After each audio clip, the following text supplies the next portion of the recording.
He goes by the name of Doc Pandya. It's time for Cleared to Play. Going to take you inside the tent, get you updated on the latest injuries in the Bay, and proud to partner with UCSF Health on this segment. Associate Professor of Orthopedic Surgery, Dr. Nirav Pandya. Doc, Happy New Year. Hope the holidays were great.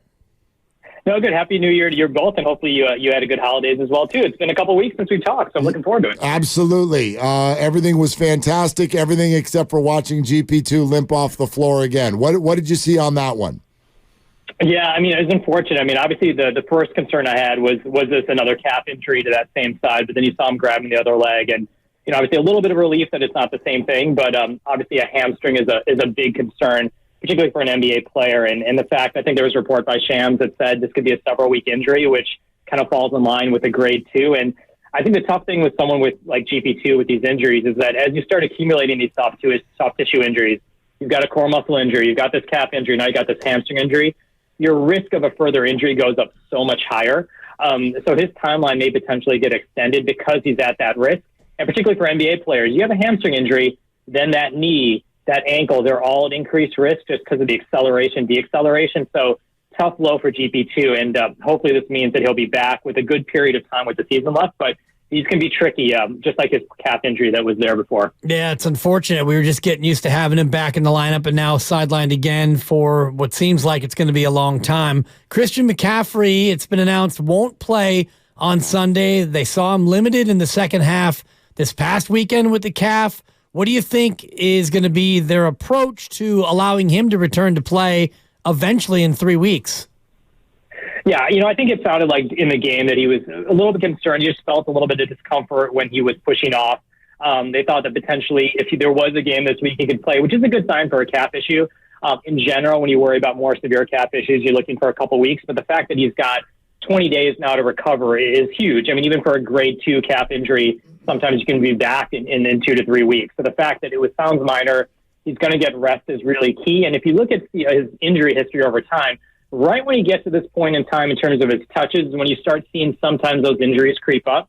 So the fact that they clinched the number 1 seed, now he's got 20 days off, could be huge in terms of keeping him healthy, where typically in other seasons when he was with the Panthers, he started to break down. So really good news that they got that number 1 seed, and it looks like they caught this injury early on.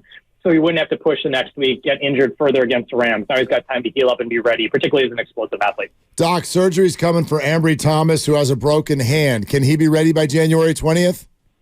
I think absolutely. I think there was even a thought that said that I think Shanahan said that if he had surgery, he could potentially even play within the same week.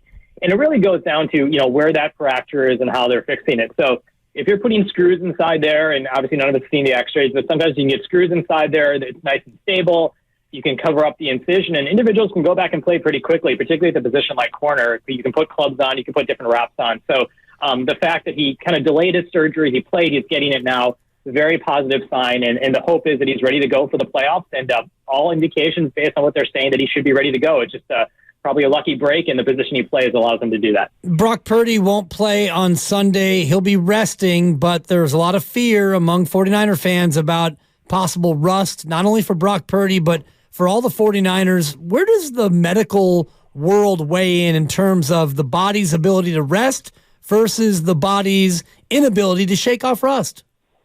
Yeah, I think the rest is so much more powerful. There's scatter data that says that, there's some rust. I think the Indianapolis Colts have had issues. I think Peter King said that yesterday in terms of rust. But I think in general, if you're still doing kind of practice at high intensity, high speed, you can limit some of that rust because your body's going to be used to moving rapidly. You can simulate game situations, but you're not having people run into you constantly in practice. And having the ability to have 3 weeks of soft tissue rest, particularly for their explosive athletes, the CMC, the Debo, Trent Williams, who's been dealing with stuff, is tremendous. So that fact that you can have longer time, prevent that impact that you get, and still simulate at game speed in practice without stressing from contact is tremendous. So absolutely, any position, barring some sort of bizarre injury, would take that rest over this concept of rust, which can be alleviated through the way you practice during the week. Doc, come on with us. We're going to drive to Santa Clara tomorrow with a big old thing of bubble wrap, and we're putting them around all of them. Absolutely. Keep them healthy. No contact even when they're in the house. No falls during the week. Absolutely. Yeah. If I've heard of anyone who's in this game against the Rams this weekend, I'm going to be furious. Doc, great stuff. Again, Happy New Year. We'll talk to you again next week.